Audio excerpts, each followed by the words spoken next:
we have your weekend Apple news.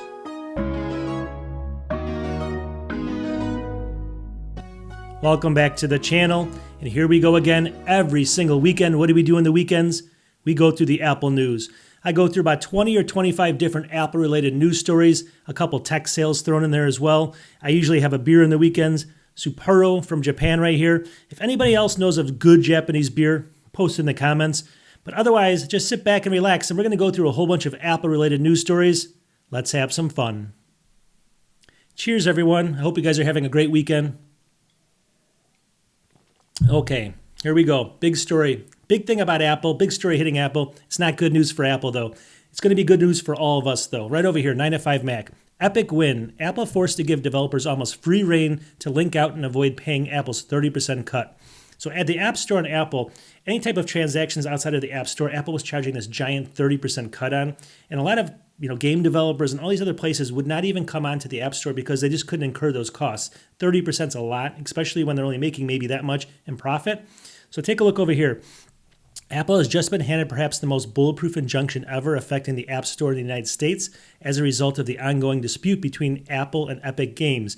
Apple has said it will appeal but comply in the meantime, and the judgment basically spells out how to do so with seemingly little wiggle room. There's one small concession basically in here, but it's basically all gone, all right? If we kind of scroll down to the bottom down here, it says the new injunction basically throws out all associated restrictions Apple puts on the links, as well as removing any opportunity for Apple to collect the commissions on purchases made outside of the United States, or basically made outside of the app. I'm sorry, not the United States, outside of the app. The judge used very clear language in the injunction document, presumably to prevent Apple from trying to weasel out of the compliance again. So you can kind of see this. I'll put this up here. You can kind of pause it if you want to see basically all these different restrictions. There's 6 of them in total, but that's not really that important. The important thing is what this is going to do for all the other programs that couldn't get onto the Apple Store because you can't find them on there. They just didn't want to pay these fees, right? They have to make their own money. Then you can decide if you want to pay that money or not. With Apple tacking on a 30% fee, obviously then they're just not going to come onto the App Store. And that prevents a lot of good players. Now, I'm not a huge video game person, but for a lot of people that are, probably my audience isn't either. But let's just read this next article because this is the first kind of hit here that's coming, or the first response of this is right here. This is from Variety Magazine. It says Fortnite will return to US iOS app after the court finds Apple willfully violated the court order of Epic Games suit. So you can see in here that injunction that just happened is now letting these guys come back, which is the game Fortnite, onto the App Store. And it says Epic Games founder and CEO Tim Sweeney responded to the court's findings on a series of posts on X. No fees on the web transactions. Game over for the Apple tax. Apple's 15 to 30% junk fees are now just dead here in the United States as they were in Europe. And then he kind of goes down here. Let me just see here. In another post, Sweeney wrote, "We will return Fortnite to the US iOS App Store next week," but added that there's still work to be done on the international scale. You get the idea here. But Epic puts forth a peace proposal. So this is actually good news because everything's starting to fall into place now. And you're going to see a lot of different developers and games and all these different apps come more to the App Store now because they're not getting hit with that 30% fee. So while it may be a little bit bad for Apple, it's great for everyone else. Now hold on, and we're going to go through some sales here next, and then we're going to get into some other things later in the show about Apple's revenues and stuff, and why this isn't really going to hurt them, or it could hurt. I mean, it could hurt them, let's put it that way. But Apple's doing so well right now as it is. I think they can stomach this, although they are still getting a lot of their money from services, and we'll talk about that in a second. But first, let's go through some sales.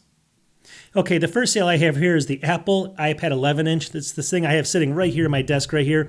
And look at it, it's all the way down to $299 now. So this is actually on Amazon, 14% off, $50 off right now. This is a low price alert again. I always show the low price alerts, whether you want to get this or not, I don't know. But right now is a great time to do it. $299 for the brand new one with the A16 chip, 128 gigs of storage on this thing as well. And this thing just works flawless. I use it all the time for everything that I do. I love it. So definitely pick that up if you can. I'll have a link to that in the description.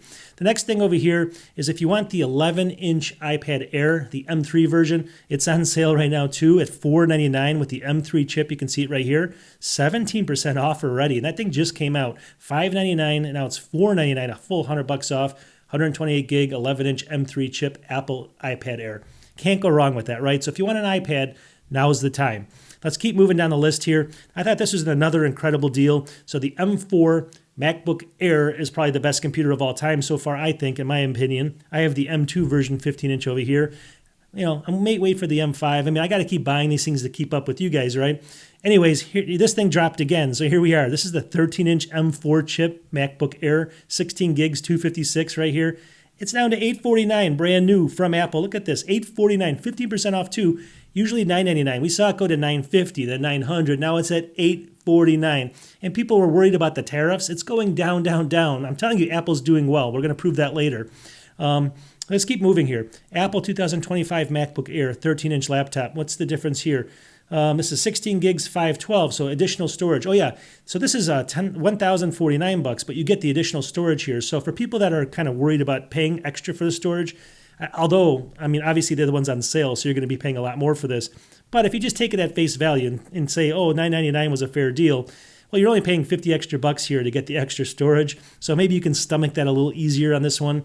But I think that's a good deal. 13% off on that. Again, we're talking $150 off. So that's not bad as well.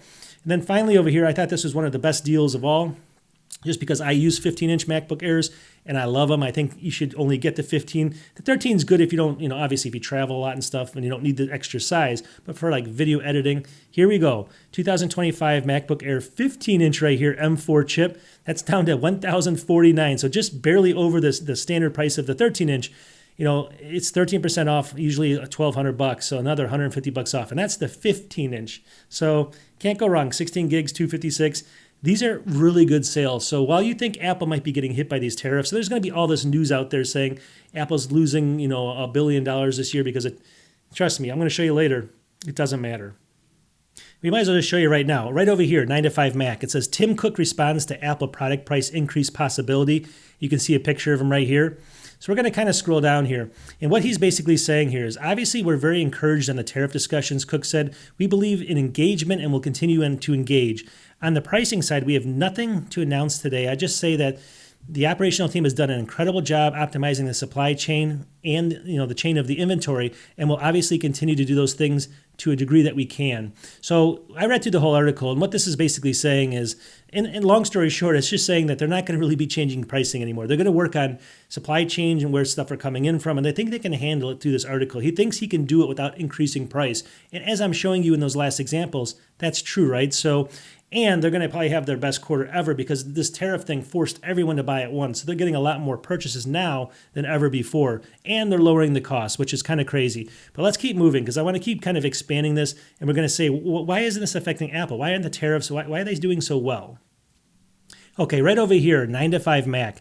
Apple's gross margin on services rises to a new record high. Look at that. So what does that mean? It says Apple posted its quarterly earnings last night with generally strong performance. One standout point was the company's ability to continue to expand the gross margin on the ever-growing services division.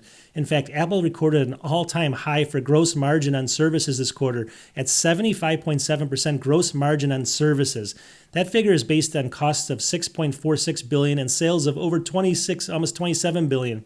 This 75.7% gross margin figure compares to only 35.9% gross margin for Apple's hardware business, combining for an overall company gross margin of 47%. So look how profitable the gross margin is here. This is services, and this is hardware. Now, while that's super positive for Apple, and they're growing on the services department, it kind of makes me a little sad because that means that Apple, just like every other company out there, is seeing this kind of like, well, we can sell hardware, but let's concentrate on services because that's where the money is.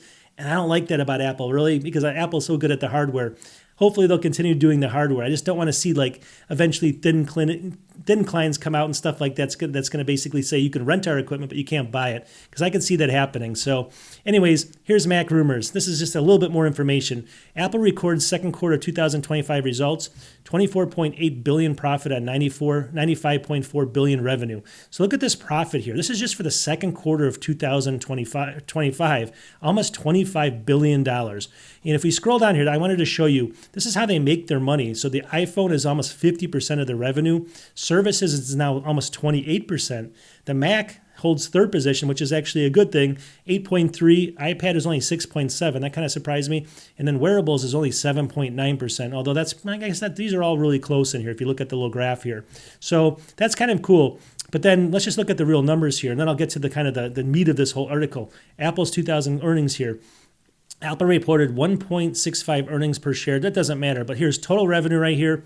And then we can look in here, all the services. I mean, look how much they're making on each of these things, all right? But let me just see if I can find where it says how much they actually made. Oh, here, right here. Profit is the 24.78 billion. So what I wanted to show you, you can look at these numbers and break them down yourself, but look at the, this is the total amount of money they're making from each service. And you can see the services here is really high. Obviously, the iPhones, wherever they are going to be the biggest one here. Anyways, the reason this is such good news is because the tariffs and all that stuff, all the disruptions from Apple is costing them $1 billion basically, and they're making over 26 billion or 25, close to 25 billion in profit per quarter, profit alone. So it's not even going to make a dent in their whole overall, agenda here. So I don't see the prices going down. This is a long-winded way of saying it, but it's just kind of proving to you all the information here, which is kind of cool.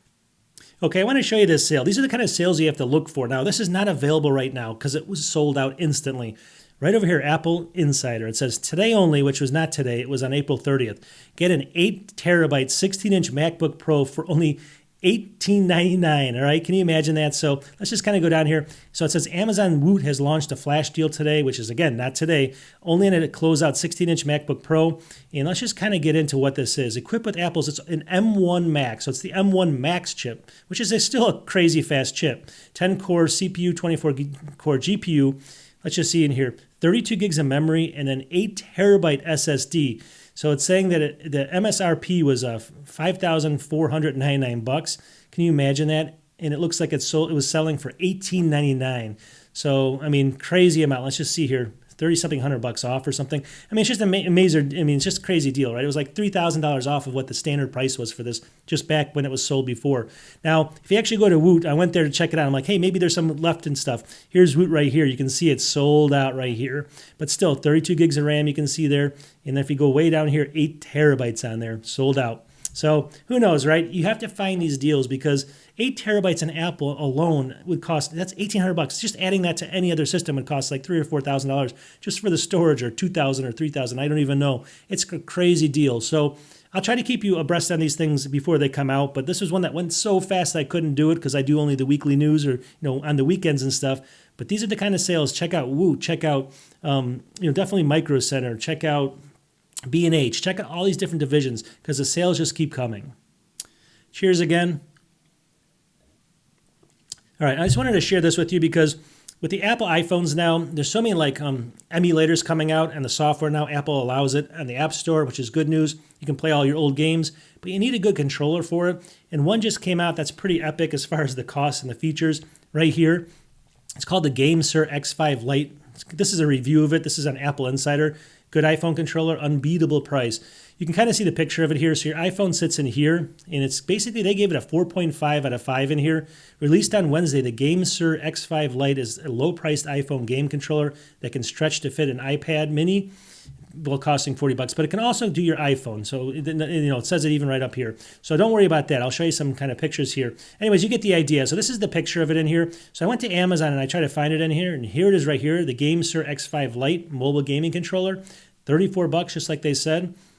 And you can buy it right now on Amazon. Look at this. So they went through the whole review. They said the buttons are perfect. The ergonomics are perfect. Everything's really good about this thing. It mimics controllers usually like 80 to maybe $120 or so, and it's only $34.99. So if you are a gamer, pick one of these up on your iPhone. This is for the iPhone 15 and 16 series USB-C, so you're going to have to look for different versions and stuff. I don't know all the different versions that it comes out with right now. I'm sure they're going to expand the line of it, but that's what it is right here. I'll have a link to this in the description. But overall, you pick up this, you download those emulators, you can play Mario, you can play anything you want on there, older, MAME games, whatever you want, and this is going to be the perfect controller. Okay, a quick update on Apple Intelligence. A couple little stories here. The first one, again, it's making me really sad because Apple's just dropping the ball here. Anyways, right here, this is from, Mac Rumors. Tim Cook, Apple's making progress on Apple Intelligence Siri features.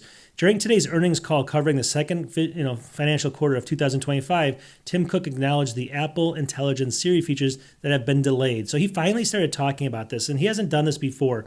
His comment was, with regard to more personal Siri features we announced, we need more time to complete our work with these features so they meet the high quality bar. We are making progress and we look forward to getting these features into customers' hands. But he didn't go on to say when it would be available at all. So now all the analysts are saying it could be 2026 before this comes out, not even in 2025 because of his statements recently. He didn't even say like later this year or in the next iOS release or whatever. He's just not even committing to it right now. And I think that's bad news for everybody. But so the next article is actually kind of, again, there's always a silver lining, right? And this will make more sense in a second. Right over here, this is Mac Rumors. Google CEO suggests iOS 19 will feature built-in Gemini integration, which is going to be the Gemini, AI software from Google. So Google CEO Sundar here today said that he hopes to reach a deal with Apple regarding built-in Gemini integration to iPhones in the middle of the year, according to Bloomberg. The report said that he, shared this remark today in a court filing or something. So he actually admitted to this, guy from Google, that they're going to be adding now Gemini to the iPhones. Now, obviously, it uses ChatGPT. Now it's going to be Gemini. I think this is the right way, right? I don't think Apple I don't think is going to compete with these companies right now. They're just too far behind. So Apple's approach, and I think they're making the right approach here, is to start integrating some of these other ones into Apple's environment in the safest way they can with the security checks in place. But now we're going to have either ChatGPT or Gemini that we can use, all built into Apple. And I think that's a win for everybody. I know. Tell me in the comments. I've been starting to use some of them for picture creation and stuff. Now, I used to be a hater of AI, and I still don't like a lot of it. Trust me, I think it's going to ruin everyone's career. But at the end of the day, there are some cool things for what I do with it, and I'm starting to learn how to use it to my advantage. I mean, like even looking up a lease deal for a car or something, you can, do deep research and get you some good pricing. But I just think Apple, again, I think this is the right approach for them to kind of save face right now and just make sure everything's perfect on their environment until they launch it. 9 to 5 Mac, it says the iPhone 17 Air looks wonderful, but that's not why Apple's making it. So everyone's kind of saying, well, why are they making this super slim phone, right? And everyone keeps saying like, well, it's because Apple seems like they're kind of, just everything's getting stale as far as their design language. They haven't made any major updates in many years, but Apple's not about doing that. Apple doesn't do things like this drastic unless they have to anymore, because they've tried it and it's hurt them. As I had said before, they have so many people using iPhones now, like 80 or 90% of all the teenagers in the United States, that if they change it too much and it doesn't hit, they have too much risk involved. So why are they making this ultra thin thing that could possibly bend and have some issues and stuff? Well, let's take a look over here. There's a big reason for it.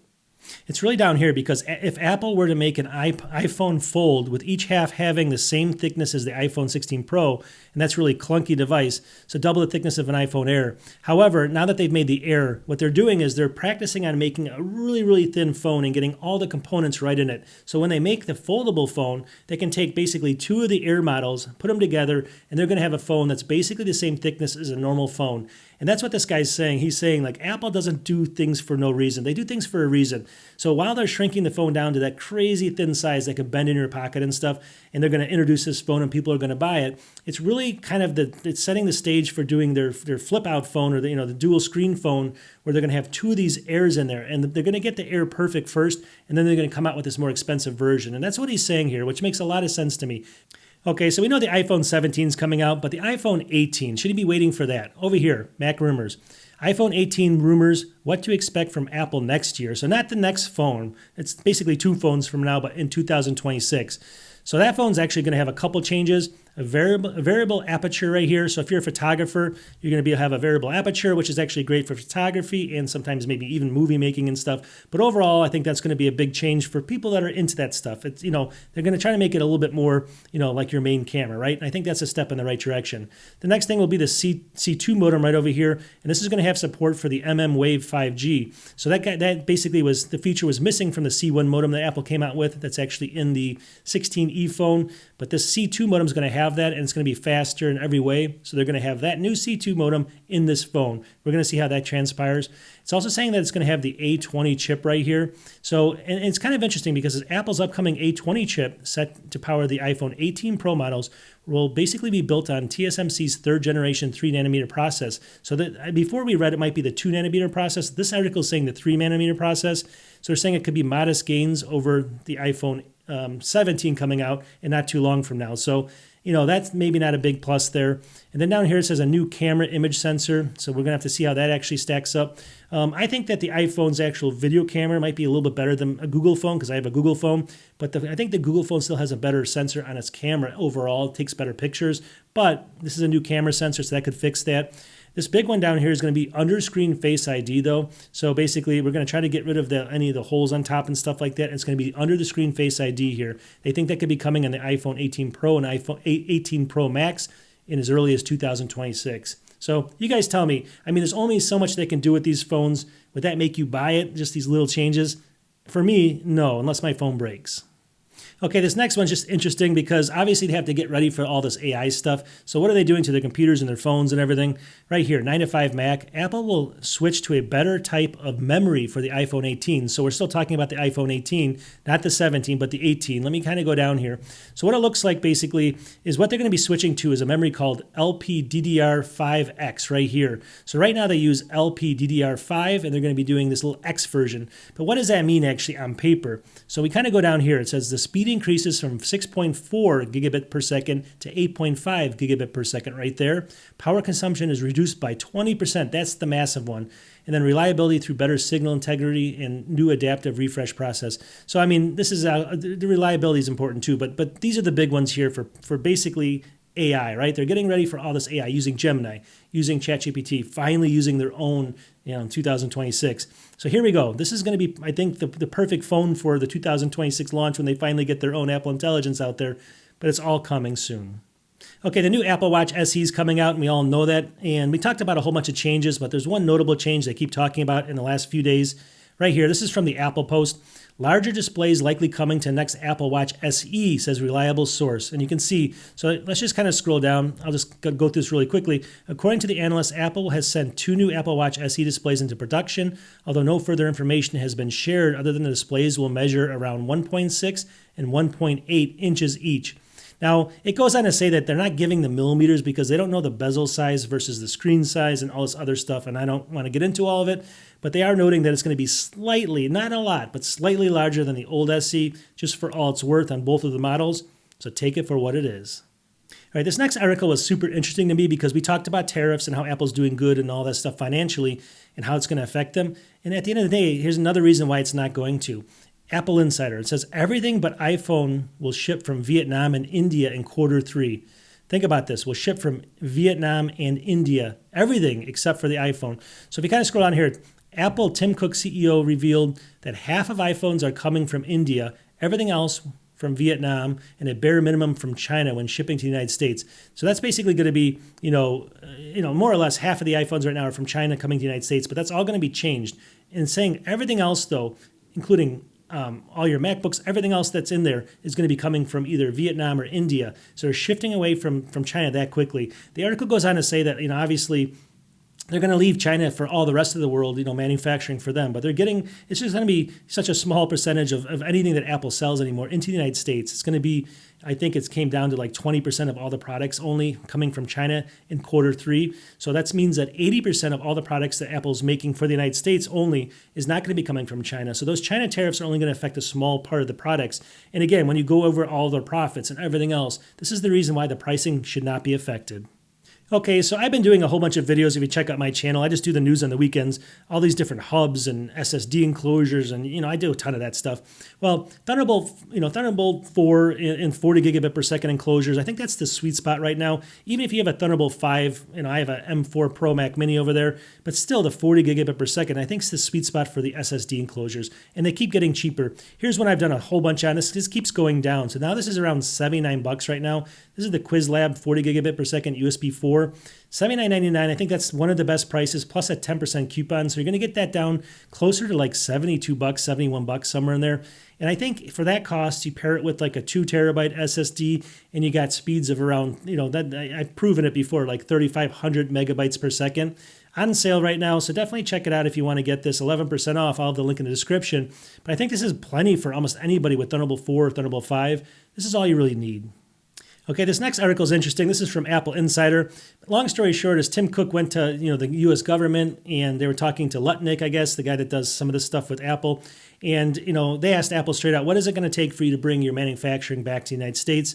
And they actually answered pretty straightforward, and now they're starting to work on it. So right here, Apple Insider, arms race. Apple's waiting for robotics to U.S. phone assembly, says the Commerce Secretary. So Apple will eventually make the iPhone in the United States, they're saying, as soon as it has robotic arms to do so. CEO Tim Cook allegedly told U.S. Commerce Secretary Howard Lutnick. You can see in here. So what they're looking for, he said specifically that he wants robotic arms so that while we bring everything to the United States, all of them, there'll still be people managing everything, but he says they won't be doing the screws and the bolts. It'll be robotic arms. And that's the way that they can get the cost to where it needs to be so they can compete in the United States. Okay, really quick update on this. I don't want to get too much into this. Right here, Apple Insider says the lighter Apple Vision Pro expected by early 2026 now. And really high rumor score, the next lighter iteration of the Apple Vision Pro will be arriving towards the end of 2025 or early 2026, leaker claims. Now they're claiming, when I read through the article, the way that they're going to make it lighter, it's not going to be this cheaper version yet. And that's going to be disappointed for a lot of people.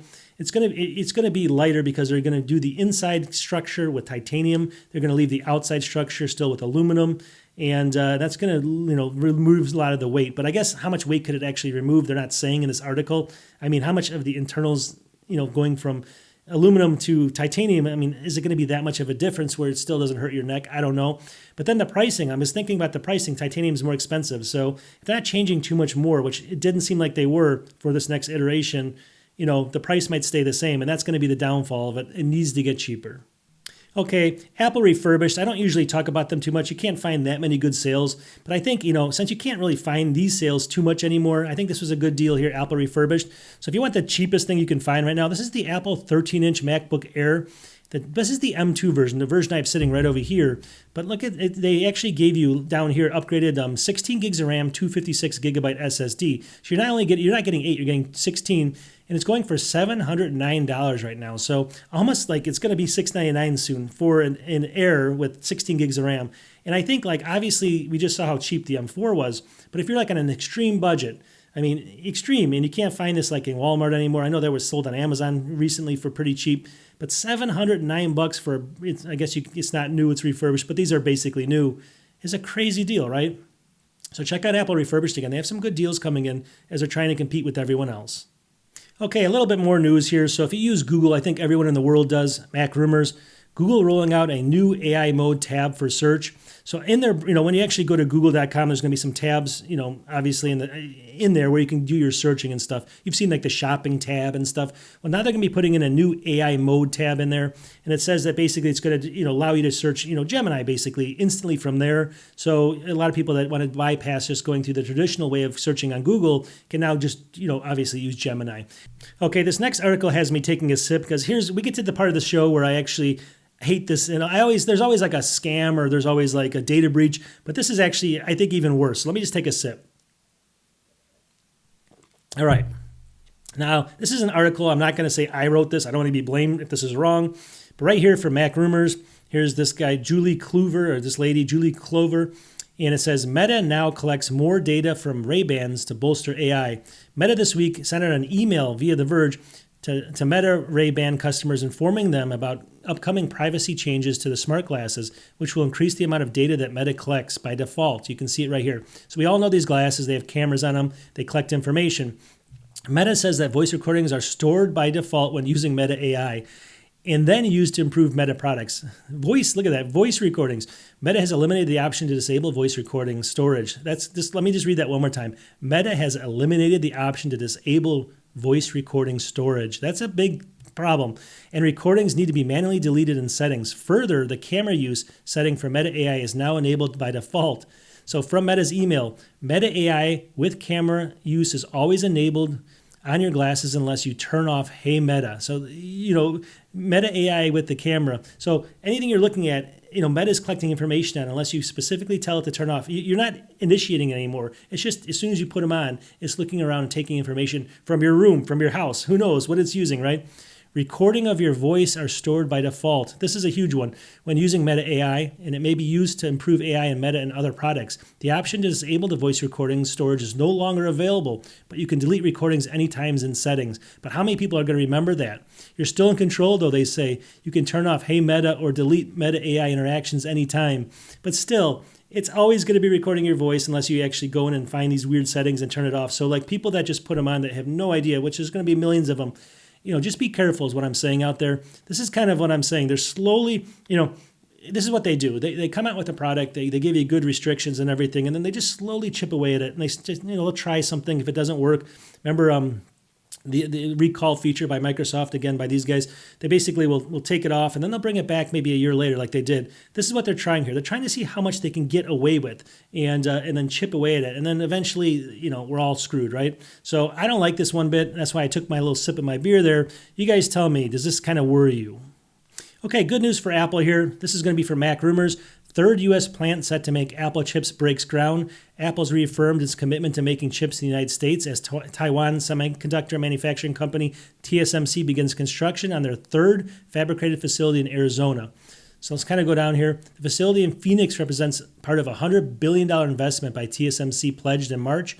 So we can see it in here. So a brand new plant in Phoenix is going to be right here. So again, Apple's going to be buying chips from them. So we're slowly seeing all this come together. So again, it seems like a lot of Arizona plants. So if you're into this, if you have kind of any technical knowledge around development of chips, that's the place you probably want to move right now, is going to be Phoenix.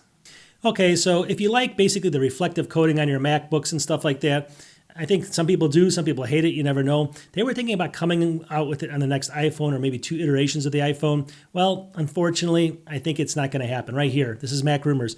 iPhone 17 scratch-resistant anti-reflective display coating canceled. Apple may have canceled the super scratch-resistant anti-reflective display coating as it's planned for the iPhone 17. So I guess it was planned for the iPhone 17. It went down here and said that they had done it and it had failed some kind of a process to actually get it manufactured in time or something. So they're scrapping it all together. They didn't know how many they were going to sell anyway, it said. So long story short, if that's what you were waiting for on the 17, it's not coming. Okay, so maybe you're using the M4 Mac Mini and you want the M4 Pro Mac Mini, but you don't have the money to do that, but you still want Pro features. I don't know if this is a good switch off between this and the M4 Mac Mini, but you guys have to post in the comments. Would you buy this or that? Now, keep in mind that the other one, the M4 Pro Mac Mini, is going to be even on sale around $1,200, $1,300, somewhere in there. But right now on Micro Center, you can get the M2 version of it, so 16 gigs of RAM. Actually, this has got a 1 terabyte SSD. I just noticed that 1 terabyte SSD, 16 gigs of RAM. This is the M2 Pro, but not the M4, but the M2 Pro, $749 right now. But I think with that chip's at least as good as the M3, right? Maybe, it's obviously going to be pretty good. It's going to be close to maybe to the M4. You get the 16 gigs, but you get that 1 terabyte right here in this box, $749 right now. So you're going to save, what is that, $500 or $600 over the M4 version of the Pro version, right? I mean, I know you'd have to really compare this with the base level M4 chip because it's going to be comparable.